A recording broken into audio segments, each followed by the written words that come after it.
Good morning, folks. I thought I'd do an impromptu live broadcast. I tend to work better if it's impromptu. Um, and anyway, we're in the quantum field, so I don't expect a huge gathering on this live broadcast, or any of my live broadcasts for that matter. But it gets out there and it's available to you on this page. And this is the first one I've done for this new page. This new page is to catch people who are on my Safari version of Nikki Hammett, because I'm closing that down. It's been full for a number of years, but I do have another site, and I need to close this one down before Facebook does close the other site down. And so I am giving you a couple more notices on the other site to move over to this site. And I don't have any restriction of numbers, because I've got 5,000 full plus another couple of thousand friend requests on the other page. So I'm hoping that you will always all move over to this page. And I will do my videos on this page. I won't do any videos on that page as an incentive for you to shift. And I hope to be doing a bit more videos. I've tended to work mostly with my writings because that's my gift. My gift is with words, and or one of my gifts is with words, and I know they work. I know they work because I'm not here. I have been a teacher all my life, but I'm not here to teach you anything in particular. I'm here just to share my love with you. And if you feel any empowerment, that's what you feel is your love. And so I want to talk to you now about what I'll call the death of the Lightworker. Not that all light working is going to disappear, because it's performed a wonderful function, because it was in being a light worker that you explored tools, philosophies, and systems of ideas about spirituality. But whether you were into crystals or laying on of hands or using symbols in your work or colors or bringing in the angelics or whatever, the 1,001 ways there are of teaching and healing and touching with love, this is going, this is leaving. It was like your apprenticeship into light, into being the Christed light that you are.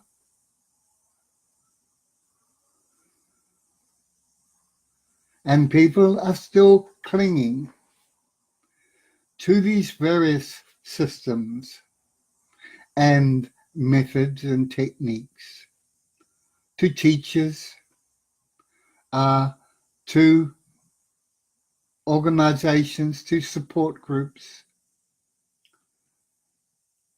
as a teaching mechanism, but often as a security blanket, because it gave you an identity, a new identity from the old one that saw only the 3D and not the possibilities of spiritual life. I do this spiritual because I've never been at home with the word spiritual or spirituality. Because to me, everything is spirit, everything. And to say spiritual, this is spiritual and this is not spiritual, is nonsense to me. And it always has been, because it's also part of the separation.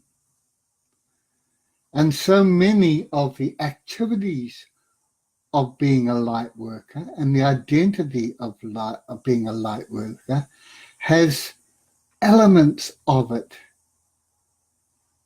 that maintain the separation between us and oneness, between us and all other beings on this planet, between us, ourselves, and our divinity.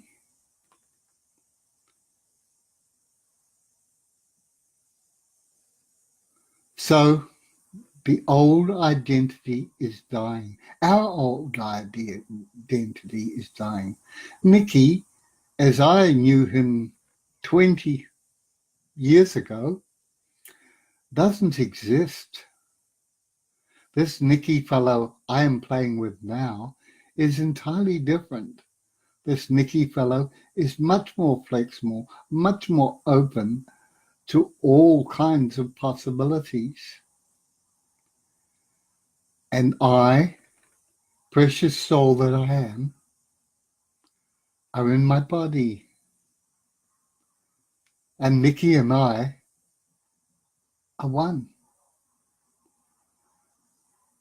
And so I play Nicky, sometimes more than others, but it is a play. It is a play that's not taken seriously, because that old Nicky took himself far too seriously and clung to the identities that he took from others and he took from his world.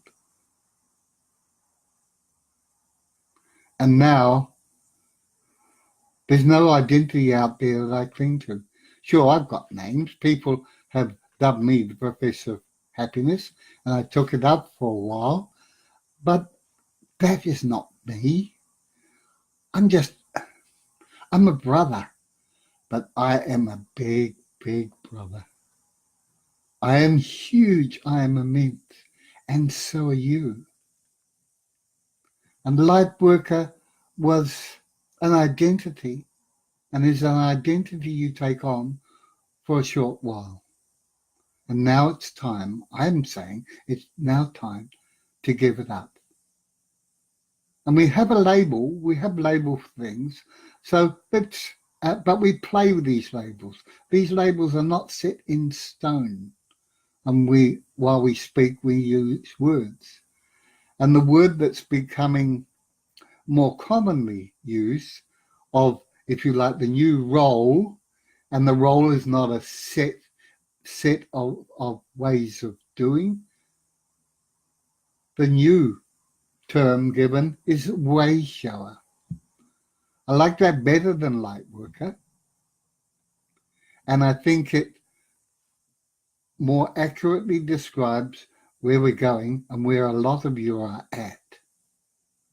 Wayshower. So what is a wayshower? Let's first of all say that we do heal, but it's not the me that heals.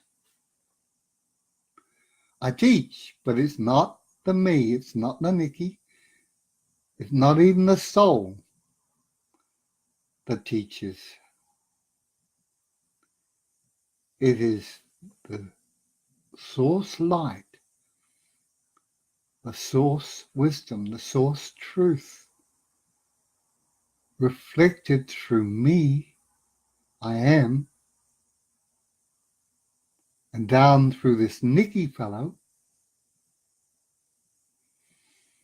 It's reflected, it's brought through, it's spoken, it's in touch, in action, it's in the gifts I bring that are unique to me, because I am a unique expression of God's source.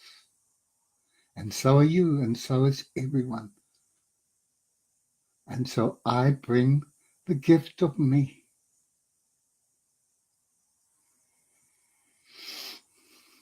And when I'm on song, when I'm aligned, and when I'm at home with that, it shines. And so I could speak about anything. And if there is shine, then the shine in you recognizes that. And we dance together. And as we dance in consciousness, you shine because my gift, in however or whatever form I bring it, is the gift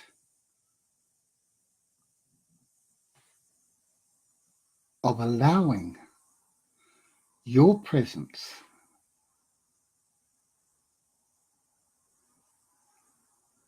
and aiding you to know, to feel, to experience your own presence in harmony with the presence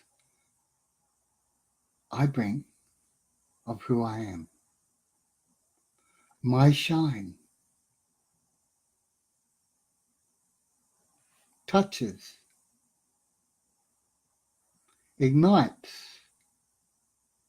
helps you to remember immediately your own shine, your own radiance. And that's what empowers. It's not what is said, it's not the tools, although the tools can be useful. And the specific tools can be part of your specific expression of the gifts you bring. The tools can all work, but they work from something bigger, something greater, something deeper, something more divine. Source light of who you are in embodiment through your action, making available the presence of God, the presence of the divine, your Christed light, which is also the Christed light of any and everyone on this planet and beyond. And that is how we become Wayshowers. Through our integrity, through the acknowledgement of our own gifts, our own uniqueness.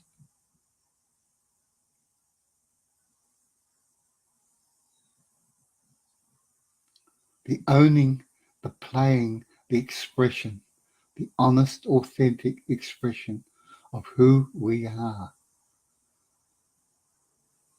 And thus we live in presence, and that presence touches anyone and everyone. So yes, I heal, but not really I heal. My presence allows the source that I am to become anchored here. And anyone who is open, even one iota, feels that presence. That presence is their own. It is not just mine. So when people read my books and people get all kinds of ahas, if you like, realizations of their presence, their knowing, their power. It's not my words exactly that are going to do it. It is the presence behind those words and the resonating song that your presence experiences from the stimulus of the words. It's the same with my postings. It's the same when I talk. If I see the God, the divine in the other person, and I feel my love and compassion depth, no matter what we are talking about, no matter what we're getting through, then the other person is very, very likely to get it. To get what? To get a feeling of their own presence, even though they may think it's due to something I did. It isn't. It's a unity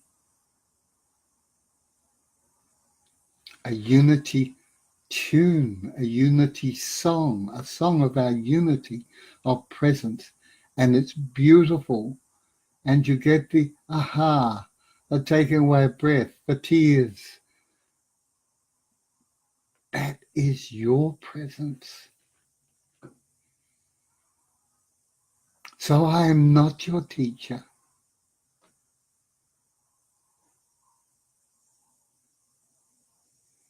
I can only love you as I love me, as I love all creation.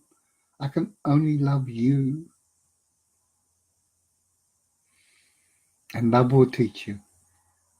Love does the teaching always. And that is your love. You cannot ride on my love. It's my love. My version of the one love of all creation. And so we beautifully share. This is about unity. Every one of us has this capability. So healing, I can't heal anybody, really. People might attribute certain things to me, but it's not true. It's not true. They are doing it. It's their presence that heals.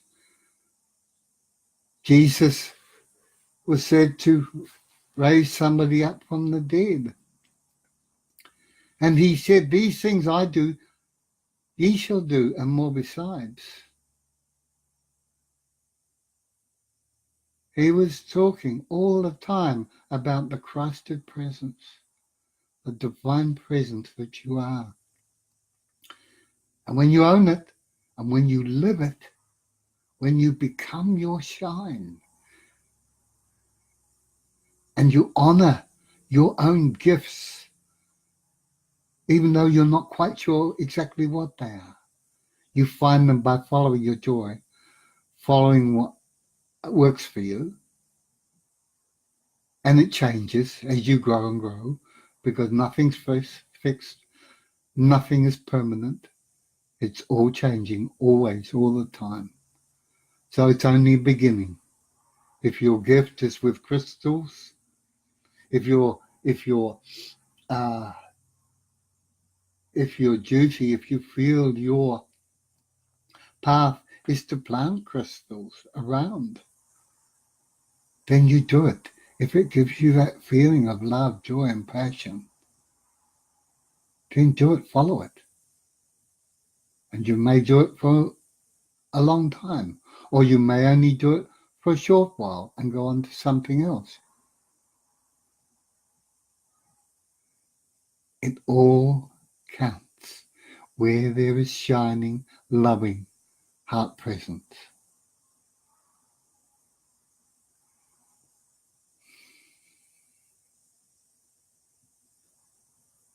It's so simple. The Wayshower. We are becoming Wayshowers. No longer light workers playing with the frequencies of light. We are playing with energy and frequency and light. But it's real now. It's real in the body because you feel it by your loving, shining presence. And that's what you take into the marketplace. And you don't have to be working or playing at all with anything we might label in the old way of spiritual. You can be in the world of commerce or government, out in the hospitals, as a caregiver, as a shopkeeper. It matters not, because if you're shining, if you're feeling your own loving presence, and we can do it anywhere, and we're learning to be that all the time, 24/7. And it's step by step, because there's a lot going on at the moment. A lot of changes still have to occur in our physical, emotional, and mental bodies.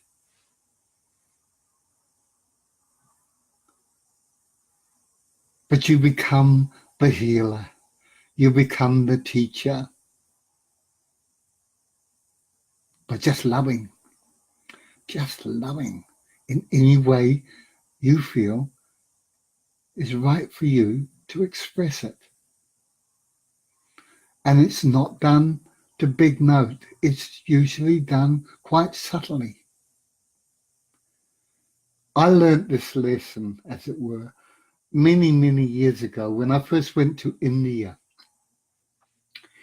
And I was hoping to meet a guru, somebody who I could feel that, wow, whether there were people as such, because I read enough about it, and a lot of people have spoken to me from their experience. But being Nikki, I was doubtful that it could just happen with one person. But there was a hope. And so my time in India was about 3 months. And my journey, I decided to do it in faith and intuition, with intuition. So I was led completely. And just as an aside, I tried to get into 2 ashrams. Both refused me. One actually said, "We don't want you here." Never knew me. "We don't want you here," and slammed the door in my face. So obviously I wasn't to go the normal route. Anyway, I went to see Sai Baba, and in Bangalore, and I was there in the very early morning, and there were crowds gathering, and the women sat on one side and the men sat on the other, and they sat and they sat and they sat, and he never came at the appointed time, and they continued to sit. And I get a bit impatient, sitting for a long time with nothing happen. However, it was very beautiful. There was a lovely, loving feeling there, a presence all around, both on the women's side and the men's side. And they were sitting in silence, waiting for their beloved teacher. And eventually, about an hour late, they drove him up in the car, and he got out, and he was coming down the aisle between all the people going to the stage. And I looked at him. I didn't catch his eye, but he looked in a similar direction, but didn't see me. And my feeling was, this is a man. I don't know what kind of man he is, but it's a man. And I got no special feeling from him at all. And so as he went down the center, I walked away. I wasn't disgusted, I was surprised, because I realized that the love and the presence that was there with those people was not about Sai Baba. It was about them. It was their loving presence waiting for their beloved guru. But it was their presence. And it was palpable, and it was beautiful. And from him, there wasn't anything special for me. If I'd stayed longer, maybe it would have been different. But that was a beautiful, beautiful lesson for me. And it taught me that in my clinical practice and in my counseling practice and in my healing sessions, I never really had separate healing sessions. Healing would occur in the sessions. That the success was dependent on the unity song of two presences, two divine presences of total inequality, of total equality being together. We were both in the presence of God, the divine source that we were. So, dropping the old identity of Lightworker and becoming a Wayshower. And the Wayshower doesn't need a bag of tricks. You already have some of the tools if you need them. But it is you being you and loving being you and having the joy of being you. And that alone is hugely empowering for anybody but the people in the street who are searching and lost. To see someone calm, loving, compassionate, and shining walking through their lives. It's immense.